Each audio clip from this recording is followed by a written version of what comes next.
హే కొక్కరొక్క కోడి కూడా జనవరి సలి పులి దెబ్బకి ఎంత లేసి వణికిందో ఏ మూల పండుకుందో రథం ముగ్గు వేసుకుంట ఏడుకూరి నాగలక్ష్మి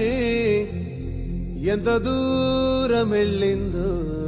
ఎటు పోయిందో